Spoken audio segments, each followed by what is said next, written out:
After the wake, I blew out every candle in the house, except one. No matter what I did, it refused to go dark.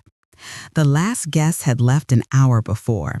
Their perfume still lingered in the hall, mixing with coffee and wilted flowers. I moved from room to room, pinching out flames until the house grew dim and honest again. Each wick hissed in surrender, sending up a brief curl of smoke like a final sigh.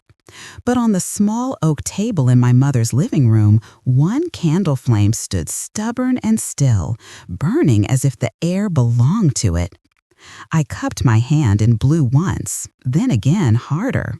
The flame flickered, shrank, bent low as if bowing, and then with a soft, defiant breath rose right back up. Steady, clear, as if it had decided that tonight of all nights it would not obey. Before we continue, tell us where you're watching from, and if you've ever had something small refuse to let go of you, hit subscribe so we can keep sharing these stories together. The house had never felt so quiet. My mother's home had always been a noisy place, not with loud voices, but with little sounds that stitched a day together. The rattle of her spoon against a mug, the squeak of the back door, the hum of her radio set to some old-time station. Now the only sound was the hallway clock, ticking with the patience of someone who has seen more goodbyes than it can count. Outside, the night pressed against the windows, heavy and dark. Inside, that single candle cast a soft circle of light on the table, turning the lace runner into a field of tiny golden hills. The wax had pooled around the base, pale and smooth, like melted memories.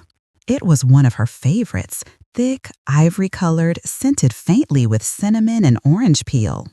She lit it every Christmas Eve, every birthday, every time someone came home from a long trip. A house should smell like welcome, she used to say, striking a match with a practiced flick, or else it's just walls. Tonight, the walls felt like they were listening.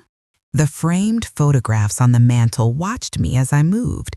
My parents on their wedding day, my mother in her nurse's uniform, my younger self in a crooked graduation cap, cheeks flushed with youth. In every picture, the light touched her face the same way, as if she carried her own candle around inside her. Now she was gone, and I was here, in a living room that still remembered her shape. Her knitting basket sat by the armchair, yarn half unraveled. A glass of water she hadn't finished stood on the side table, a smudge of lipstick on the rim. I hadn't touched anything yet. Grief makes shrines out of ordinary mess. I stared at the candle, at the way it burned so confidently. "That's enough," I said out loud, my voice rough from too many condolences. "Party's over." I licked my fingers the way she taught me and pressed them over the wick. The flame vanished, leaving a tiny thread of smoke rising up, twisting in the dim light. For a heartbeat, the room smelled of scorched wick and warm spices. I turned away to pick up a stack of used napkins, and out of the corner of my eye, saw it, a faint glow blooming back to life. The wick, blackened and bent, caught again, as if drawing breath from somewhere deeper than air. The flame blossomed into its former size, steady and unapologetic, casting the same soft ring of light over the lace. I froze, napkins crumpling in my hand. "You have got to be kidding me," I whispered. My mother would have laughed. She'd loved things with a mind of their own. Stray cats, wildflowers that grew in the cracks of the sidewalk, children who asked too many questions. "Stubbornness is just loyalty in the wrong shoes," she'd say. "You have to teach it where to stand." I set the napkins down and stepped closer. The heat from the candle brushed my fingertips, gentle but insistent. I watched the way the flame leaned slightly toward the empty armchair where my mother had spent most of her last year. Memories stirred like dust in sunlight. The night before she went into the hospital, she'd asked me to refill this exact candle. "If I don't make it back," she'd said lightly, "keep a light on, will you? Just so you don't get used to the dark." I'd rolled my eyes then, more at the thought of losing her than at the words themselves. "Don't talk like that." "I'm serious, Evelyn," she'd replied. "Every house needs one stubborn light."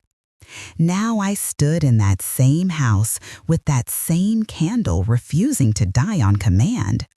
Once is coincidence, twice is odd, 3 times is a message. I took a deep breath, feeling the weight of the day settle into my bones, the funeral, the soft pity in other people's eyes, the drive back alone. My feet ached, my heart ached more. But as I watched that small, unwavering flame, something else flickered inside my chest, a sense that I was not as alone as I felt. "Fine," I said at last, sinking into the armchair opposite the candle. "Stay on, then. If you're going to be stubborn, you might as well keep me company." The wick crackled once in reply, and the flame burned on, steady as a heartbeat in the dark. I didn't sleep that night. I sat in my mother's armchair, wrapped in her old quilt, and watched the candle burn itself through the small hours. The light shifted with the wind outside, bending, stretching, but never dying. It painted soft patterns over the walls, touching every framed memory like a hand reaching back through time. The air smelled of wax and cinnamon, a scent I had known since childhood. It was the smell of safety, the smell that meant she was home. Now it clung to the curtains and my clothes, and somehow I couldn't bring myself to open a window. Around 3 in the morning, I noticed the flame wasn't burning the way it should. Instead of flickering with drafts, it moved in a slow, rhythmic pulse, as though it had found its own heartbeat. The wax had melted in a perfect circle, no drips, no spills, something even my mother, a perfectionist with wicks, could never manage. I leaned forward, resting my elbows on my knees. "How are you still burning?" I whispered. The flame didn't answer, of course. It just swayed a little, warm and patient. I imagined her voice in the quiet, calm and teasing. "You always give up too soon, Evelyn. You've got to keep tending the flame." I laughed under my breath, the sound small in the room. "You'd love this," I said. "You'd say it was proof that I don't clean properly." The clock on the wall ticked toward dawn. When the first light began to pale the windows, I finally drifted off to sleep, head tilted against the armrest. I dreamed of my mother, not young, not sick, just exactly as she had always been, standing in the kitchen stirring tea. She turned to me, eyes bright, and said, "It's not the flame that matters, sweetheart. It's what it lights." When I woke, the candle was still burning. I sat up too quickly, nearly knocking over the cup of cold coffee I'd left by the chair. The wax had sunk lower, but the flame burned steady, thin as a needle and just as sharp. The morning light brushed against it, turning the edges of the glow to gold. I reached for my phone out of habit, ready to text Ryan to tell him about the impossible candle. But what would I say? "Hey, your grandmother's candle won't go out. Should I call a priest or a physicist?" Instead, I turned the phone face down and stood. My legs ached from sitting all night, my back stiff from the chair. In the kitchen, I filled a kettle and set it on the stove. The hum of the flame under the metal made me flinch. Fire everywhere, it seemed, wanted to remind me of something. As I waited for the water to boil, I glanced out the window. Across the yard, Mrs. Clark from next door was hanging laundry on the line, her thin arms working with slow precision. She waved when she saw me. I waved back. It struck me then how long it had been since I'd seen her. Funerals, even small ones, tend to remind neighbors you still exist. When I brought my tea back to the living room, the candle had burned down by an inch. The wax was clear around the flame, as if the fire had made a tunnel for itself. The wick glowed red at its base, a little ember holding on. "All right," I said, "you win the night, but I'm not sitting up again." I grabbed an old saucer from the hutch and set it under the candle for safety. Then I left for the bedroom. I expected to find the wick black and dead by morning. But the next day, when I shuffled back into the living room, the flame was waiting for me, just as steady, just as bright. This time, I didn't try to blow it out. I just stared, a strange mix of fear and comfort blooming in my chest. I thought about all the times my mother had lit that candle before. Birthdays, power outages, nights when I came home crying over a fight or a failure. She'd light it, set it on the kitchen table, and say, "There, now the house knows how to listen." I hadn't understood it then. I think I did now. That evening, as the sun dipped behind the trees, the room filled again with that golden hum. The flame didn't feel like defiance anymore. It felt like company. I pulled her knitting basket close, sorting through the tangled yarn. My fingers found a soft strand of linen thread, knotted in a small loop. I held it up to the candlelight. It glowed faintly, pale and strong. The smell of warm linen and wax hit me at once, and something clicked. That thread wasn't new. It smelled like the old drawer of her sewing desk, the one she'd kept locked for years. I smiled, shaking my head. "You clever woman." Because, of course, she'd done something. My mother never trusted store-bought wicks.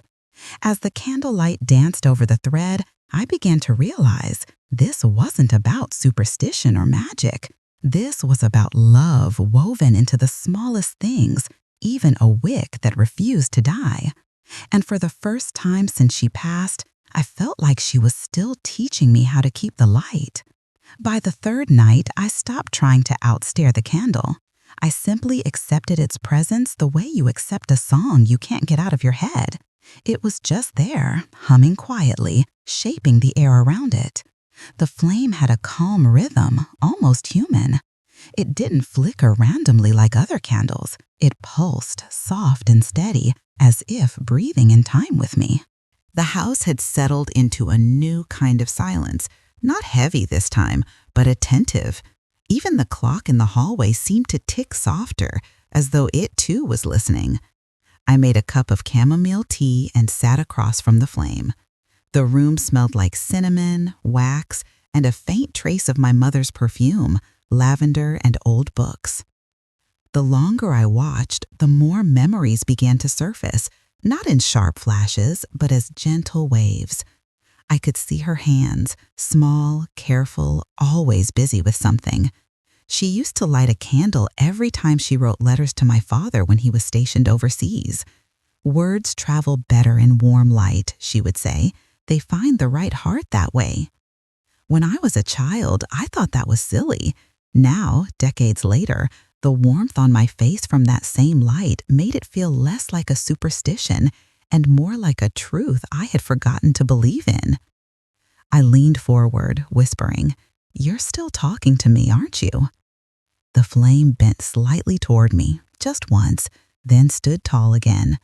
I smiled despite myself. "You always did have to get the last word." A small crack echoed through the room, the wick snapping softly as it burned deeper into the wax. The sound startled me at first. Then I laughed, shaking my head. It was absurd, really, to be sitting here carrying on a one-sided conversation with a candle. But grief has a way of making you bend the rules of reason until they fit the shape of your loneliness. The following morning, I called Ryan. "The candle's still burning," I told him. He chuckled, half awake. "You mean metaphorically or literally?" "Literally. Same candle, 3 nights now." He hesitated. "Maybe it's one of those slow burn types, extra thick wick or something." "It's from your grandmother's drawer," I said. "The same kind she's used all her life. There's nothing special about it." "You want me to stop by? Maybe?" "No," I said quickly. Then softer. "No, it's fine." It feels right somehow." He didn't press. He'd grown up watching her light these same candles, watching the room change tone the moment she struck a match. He understood, even if he didn't believe. After we hung up, I returned to the living room. The candle burned low, the wax forming ripples like a small frozen lake. It should have drowned itself by now, but instead, the flame floated perfectly centered above the melted pool. That afternoon, I opened my mother's old sewing desk. It hadn't been touched in years. The hinges creaked like an old throat clearing before a secret. Inside were neat bundles of fabric, rolls of thread, and a small tin box marked "Spare Wicks." I opened it and stared, not at the expected white cotton strings, but at dozens of tiny coils of linen thread, each hand-twisted, each knotted the same way. I picked one up. It was smooth and strong, dyed faintly pink from age. A faint scent of beeswax and lavender clung to it. There, in her small, looping handwriting, was a note folded under the tin's lid. "Linen burns slower. It remembers light longer." My throat tightened. I read it again and again, tracing the faded pencil lines. She'd made her own wicks. Of course she had. I sat down beside the desk, the tin of linen wicks in my lap, and started to cry.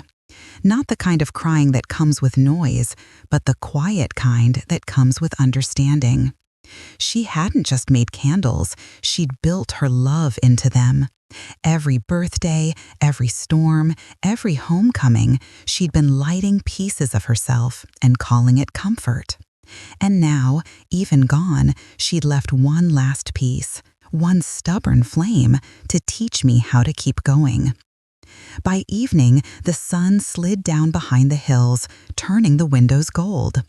The candle's glow seemed to grow stronger in the dimming light, reaching further across the room, filling corners it hadn't before. I whispered to the air, "I found your secret, Mom." The flame bent again, a single bow, then returned to its steady pulse. It was then that I realized something I hadn't noticed before. The candle wasn't just burning at random hours. It flared brightest every night at the same time, 9:47, the moment printed on her death certificate. I hadn't planned to check the clock, but now that I'd seen it, I couldn't unsee it. Every night at 9:47, the flame grew tall, just for a heartbeat, and then settled again. It wasn't frightening. It was rhythmic, deliberate. Like a ritual repeating itself until I understood. That night, I didn't look away. I sat by the table, notebook open, and wrote down everything: the time, the sound, the smell, the flicker pattern. Somewhere between the sentences, a strange peace crept in. Because suddenly I knew she wasn't haunting me, she was reminding me. That warmth in the room, that light against the dark, it wasn't a sign of something lingering. It was an invitation, a message to do what she'd always done, keep the light alive for someone else. The next evening, I prepared for it. I made tea at exactly 9, set out her old teacup beside mine, and sat in the armchair to wait. The candle burned calmly, a single golden heartbeat in the room. Outside, rain tapped the windows in slow, thoughtful rhythms, as if it too had come to listen. The clock ticked through 9:45, 9:46, and right on cue at 9:47, the flame lifted. Not violently, not like a gust of air. It simply rose, taller, steady, proud. The light swelled just enough to touch the photo of my mother on the mantel, the one where she's laughing, head thrown back, sunlight caught in her hair. For one impossible moment, the reflection in the glass shifted, and I could have sworn the candlelight moved across her face like a touch. I exhaled slowly, my heart thudding against my ribs. "I see you," I whispered. "I'm still here." The flame dipped once, then steadied again. When the clock chimed 10, the light dimmed slightly as though it had exhaled too. I reached for my pen and wrote in my journal, "The candle grows brighter at 9:47, not haunting, more like remembering." I closed the book and stared at the candle again, letting the silence settle around me. I realized something strange. The more I accepted it, the less strange it became. Like grief itself, it only frightened me when I tried to fight it. The next morning, I called Ryan again. "Mom, you sound different," he said, "peaceful even." I smiled. "I think I am." He hesitated. "Because of the candle?" "Because of what it's teaching me." He laughed softly. "Grandma would love that. She always said she wanted to outlive her own funeral." I laughed too, the sound coming easier than I expected. Well, she's doing a fine job of it. That afternoon, I decided to test a theory. I picked up the candle, careful not to spill the wax, and carried it to the kitchen. The flame didn't waver. I set it down on the counter, right by the window, where the morning light poured in. The glow didn't fade, didn't dull. It was as if the flame had nothing to fear from the sun. Something about that made my throat tighten. In that same spot on the counter sat my mother's old recipe box. I hadn't opened it in years. It was dented and dull, the edges darkened with age. I pulled it closer, brushed off the dust, and lifted the lid. Inside were hundreds of index cards, handwritten recipes in her looping cursive, apple pie, roast chicken, oatmeal cookies, all labeled with tiny notes like, "Add more sugar for Ryan," or "Bake extra for the neighbors." But at the very back of the box was a single envelope, sealed, yellowed with time, my name written across it, Evelyn. My hands shook as I opened it. Inside was one small piece of paper, folded neatly in half. "If you're reading this, it means the candle outlasted me." Good, it's meant to. I replaced the wick years ago. It's linen from my wedding veil. Your father and I couldn't keep many promises, but I kept that one, that the light in our home would never go out, no matter what. You were just a child then, afraid of the dark. I told you the truth, that fear only grows in rooms without light. So when the house feels heavy, light the candle, Evie. It knows what to do. I hope it burns long enough for you to remember that love isn't something we bury. It's something we tend to. Now it's your turn to keep it lit. Mom. The paper trembled between my fingers. Linen from her wedding veil. Of course she would do something like that. She was always binding memory into objects, stitching meaning into the smallest things. I set the letter down beside the candle, unable to speak. The flame leaned slightly toward it, like it was reading over my shoulder. The light felt different now, warmer, more alive. Not a mystery to solve, but a task to inherit. That night, I sat by the window with the candle burning beside me. Rain drummed softly on the glass. I watched as the light reflected off the wet street, creating a second candle flame in every puddle. The whole neighborhood seemed to shimmer with borrowed light. When the clock reached 9:47, I didn't brace myself. I just watched the glow expand, reaching a little farther than before, touching the photo, the ceiling, even the corners of the room that had always felt cold. And in that moment, it wasn't about the flame refusing to die. It was about me learning how to let it live. I whispered, "I'll keep it burning, Mom." The flame flickered once, small and soft, not in defiance this time, but in understanding. Then, for the first time since the funeral, I realized I wasn't afraid of the dark anymore. By the fifth night, the candle had burned so low that the metal rim of the holder glowed faintly with heat. Any ordinary wick would have drowned in its own wax by now, but this one stood clean and straight, the linen thread holding strong. I could almost picture her sitting in her old sewing chair, twisting that little strand with her careful fingers, humming while she worked, preparing a light that would outlast her. I found myself treating it like a living thing. Every morning I trimmed the wick, cleaned the glass, and whispered goodnight before leaving the room. I told myself it was for safety, that old habits die hard, but deep down I knew better. This wasn't maintenance, it was communion. One afternoon, Maya came over to visit. She ran through the house with her usual curiosity, her footsteps pattering like small bursts of laughter. "Grandma, why do you still have a candle on in the daytime?" she asked, standing in the living room doorway. "Because some lights aren't for seeing," I said. She frowned, thinking hard, then smiled. "So it's for remembering?" "Yes," I said softly, "exactly that." Maya crouched near the table, eyes wide. "It's pretty. It looks like it's breathing." I smiled, amazed at how children could see the same mysteries adults tried so hard to explain away.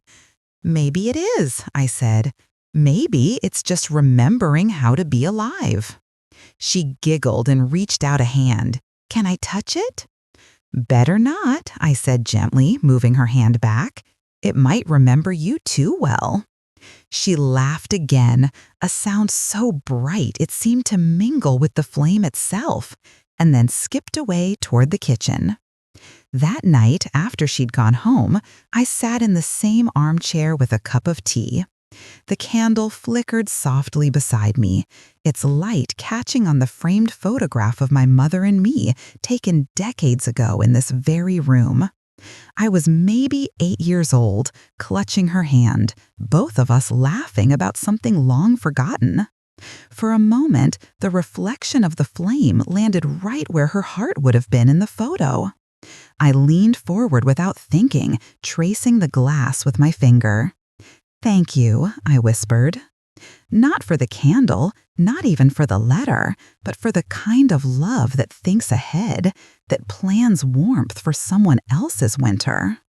The next morning, I woke before dawn. The house was cold, the kind of cold that finds the softest places, the hollows of your knees, the back of your neck, and settles there. I padded to the living room, wrapped in my robe, and saw that the candle was nearly gone. Only an inch of wax remained.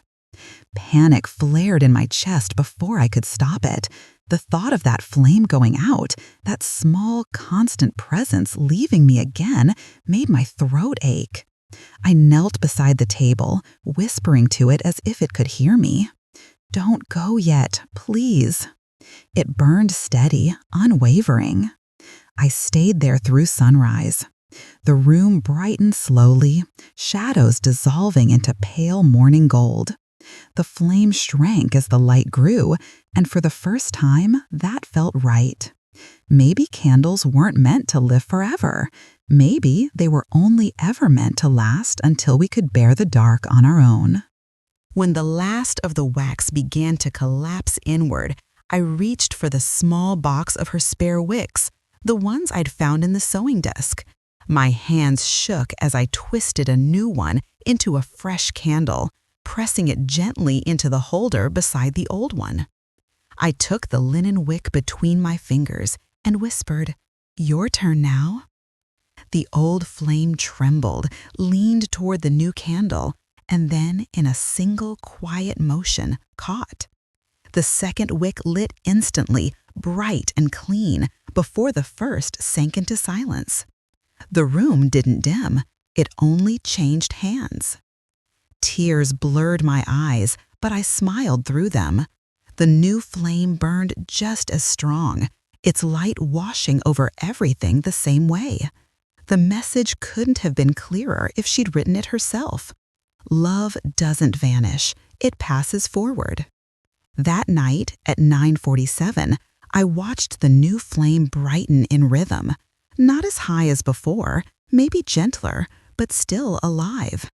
I could feel her there, not as a ghost, not as absence, but as something quieter, a warmth that had found a new shape. I picked up her old letter again, now creased from my hands. "You were right," I said aloud. "It wasn't the flame that mattered." Rustling leaves brushed the window. The new candle flickered once, like laughter caught in breath. "It's what it lights," I finished. And the room, for the first time, felt truly illuminated. That night, the air outside turned cold enough for frost to lace the windows. The neighborhood fell silent, the kind of silence that only winter can make, deep, crisp, and strangely kind. Inside, my house was soft with the smell of wax and linen smoke. The new candle burned steadily on the table, and I watched it the way some people watch television, waiting for meaning in the flicker. The room was dim except for that light. Shadows leaned long and soft across the furniture. Every now and then, the flame would flare just enough to catch the edge of the family photos, making them look as though someone had turned them briefly alive. I set my tea down, wrapped myself in my mother's quilt, and opened her old recipe box again. Under the stacks of cards, I found something I hadn't noticed before, a folded piece of parchment, yellowed and fragile. It looked older than anything else in the box. Unfolding it carefully, I realized it wasn't a recipe. It was a poem written in my mother's hand in the neat looping style she'd used in her youth.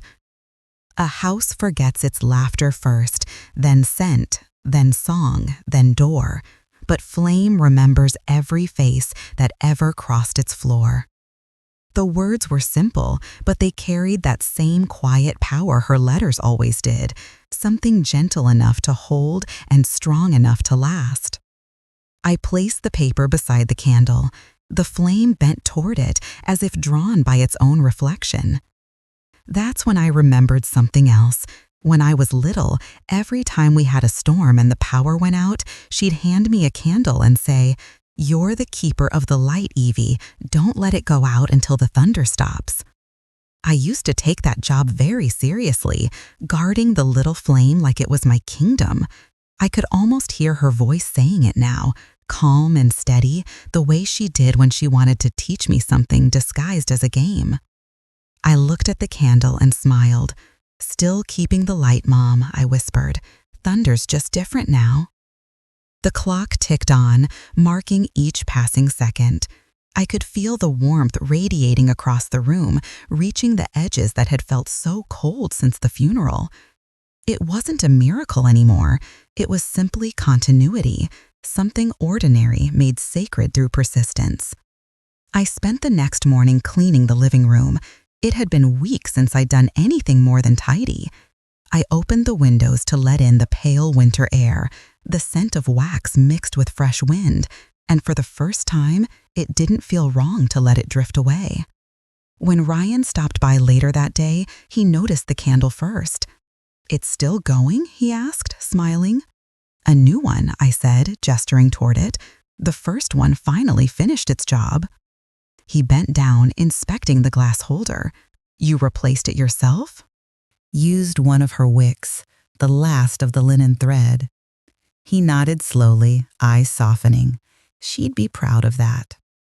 "I think she already knows," I said. He leaned against the doorway, watching me. "You look lighter, Mom, peaceful." "I finally understand what she was doing all those years," I said, turning to the flame. "She wasn't keeping candles, she was keeping company." He smiled, quiet and genuine. "Maya's been asking if she can light one too, for Rusty." My chest tightened in that familiar, bittersweet way. "Then she should," I said. "Every light deserves another." He left soon after, but before he went, he kissed my forehead and whispered, "Keep it burning." After he left, the house felt full again, not with noise, but with presence. I sat down and opened my journal. Maybe that's what grief really is, not a darkness, but a hallway we learn to walk with a candle, step by step, breath by breath, until we find another light to hand it to. I closed the book and stared at the small flame in front of me. Its glow was steady, familiar, but something about it looked different tonight. It wasn't lonely anymore. The light danced faintly against the glass and caught in the reflection of the window, splitting into two, one inside, one outside. For a moment, they burned side by side, twins across the glass. Then a gust of wind blew through the open window, and the outside reflection wavered. But the one inside held steady. I laughed quietly. You always did like the last word. When I stood up to close the window, I noticed something across the street, a soft glow in Mrs. Clark's house. She'd lit her own candle, setting it on the windowsill facing mine. For a long while, we didn't wave, didn't speak. We just let the two lights burn toward each other through the dark. And for the first time since the funeral, I realized that warmth, once shared, multiplies. Maybe that was the secret my mother wanted me to find, that one stubborn flame could start a chain of light strong enough to outlast her entirely. The following week, the whole neighborhood seemed to glow. It started with Mrs. Clark's candle. Then the Thompsons next door lit one of their own for good luck, and the Mitchell boys put one on their porch for Grandma Evelyn's mom. By Friday, when I stood at my kitchen window, I counted 7 small flames flickering up and down the street. It looked like a quiet procession, every house carrying a piece of the same warmth. I didn't tell them the story, not the full one. They didn't need to know about the linen wick or the letter tucked in the recipe box. It was enough that the light had spread. That's how my mother would have wanted it. She never kept her comfort for herself. She passed it around like extra dessert. Inside, my candle burned lower each day, the wax forming a bowl around the last piece of the wick. But I no longer felt that ache of losing it. I'd learned that endings don't erase what came before. They only mark where the next beginning starts. One afternoon, Maya came to visit again. She ran straight to the window and clapped her hands. "Grandma, everyone has a candle now." "They do," I said, smiling. "Looks like your great-grandma started a new holiday. Can we light ours too?" I nodded. She climbed up on the stool beside me, striking the match carefully while I steadied her small hand. When the flame caught, she grinned. "There, see? It listened." I watched the light bloom across her face, bright and gold. Something in my chest eased open, wide and tender. "Yes," I whispered, "it always does." We sat there for a while, her small fingers tracing shapes in the wax, my own hand resting over hers. The world outside moved slow, the kind of slow that feels deliberate. Across the street, Mrs. Clark waved through her window, her own candle glowing like a small sun. When Ryan came by later to pick Maya up, he paused at the door. "It's beautiful," he said, nodding toward the row of lights outside. "You know, people have been asking about it. They think it's some kind of neighborhood memorial." "Maybe it is," I said, "or maybe it's just proof that warmth travels." He looked at me with that mix of pride and tenderness sons save for the women who raised them. "You really think Grandma would have believed all this?" "She didn't have to believe it," I said. "She built it." That night, after they left, I poured myself a cup of tea and settled into my mother's armchair. The candle was nearly finished again, the last inch trembling with quiet life. The whole room glowed, the kind of glow that makes everything look softer, forgiven. Outside, tiny flames flickered in the windows up and down the street. Some were tall and proud, others barely holding on, but all of them were alive. The road shimmered faintly with their reflection. At 9:47, my candle flared one final time. The light brightened just enough to touch every photograph in the room, including the one of my mother smiling beside me. For a heartbeat, her face seemed to move, her eyes glinting like they were in on some cosmic joke. I felt tears rising, but they weren't sad this time. They were full of gratitude, the kind that makes your chest feel too small for your heart. "Look what you started," I whispered. "You lit an entire street." The flame bent once, a soft bow, then steadied. I leaned back, letting the glow wash over me. The warmth spread through the room, through my hands, through the quiet pulse of the clock. It wasn't just a candle anymore. It was a conversation still happening, one wordless and endless. When the wax finally sank and the wick gave out, the light dimmed slowly, gracefully. I didn't panic this time. I simply reached for the new candle waiting beside it, the one Maya had made from leftover wax and a bit of string. I struck a match and touched it to the wick. It caught instantly, a small, eager flame. Outside, the wind rose, rattling the branches, but the light held steady. I set the candle by the window and whispered, "Your turn." For the first time, I didn't sit beside it to keep watch. I let it burn on its own, trusting it would find its way. When I turned to leave the room, I saw the reflection of all the street's candles shining in the glass. Dozens of small lights blinking in unison, like the world had learned how to breathe together again. And in that soft, shared glow, the house no longer felt like a place for grief. It felt like home. The next morning, sunlight poured through the windows like honey, thick and golden, turning the lingering scent of wax into warmth. The candles along the street had burned down to stubs, yet the air still carried the faint sweetness of smoke and something softer, peace maybe. I stood by the window, my hands wrapped around a warm mug, watching the light catch on the wax puddles lining the sills of every house. It was strange to think that all of this had begun with one stubborn flame, one act of quiet resistance against darkness. My mother's candle had refused to die, and because of that, none of us had stayed in the dark. I walked to the table and ran a finger along the edge of the empty holder. A small circle of soot marked where the flame had been. For a moment, I hesitated to clean it. Then I smiled. "You've earned your place," I murmured, leaving it there, a tiny fingerprint of light. Later, Ryan stopped by, carrying a tray of cinnamon rolls still warm from the oven. "Neighborhood tradition now," he said, setting them down. "Everyone's keeping candles in their windows. They're calling it the Street of Light."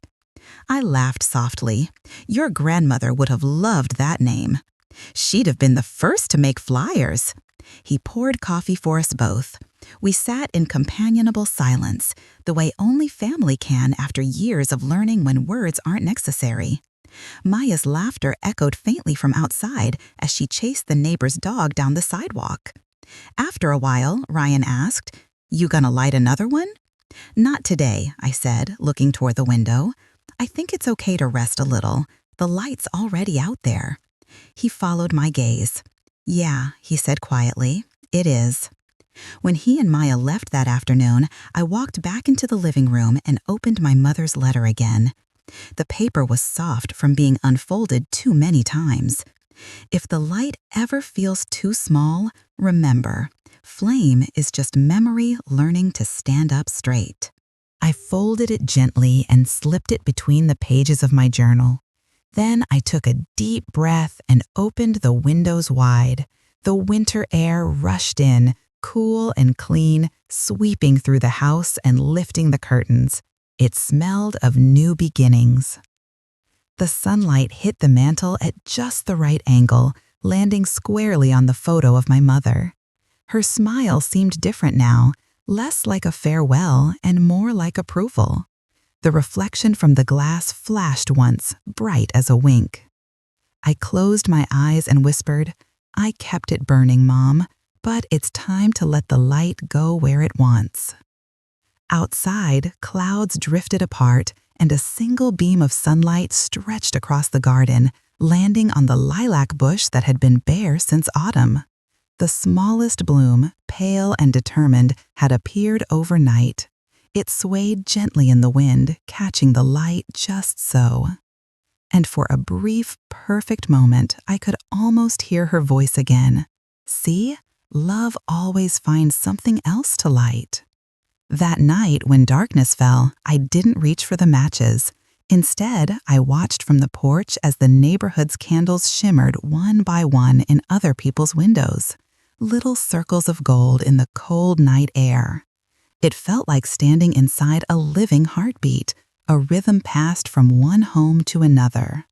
I leaned back against the porch rail, breathing in the crisp night air. My hands were empty, but my chest felt full. The house behind me glowed with memory. The world ahead glowed with promise. And as the stars blinked awake above the rooftops, I realized that my mother's flame hadn't stayed in wax or wick. It had settled somewhere deeper, somewhere that didn't burn out. There are some stories that don't end with goodbyes, only with softer kinds of light.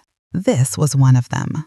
For weeks, I believed that candle had defied logic, that it was some quiet miracle meant only for me. But I understand it now. It wasn't the flame that mattered. It was what it lit. Memory, warmth, connection. A reminder that love doesn't vanish when someone leaves. It just finds new rooms to glow inside.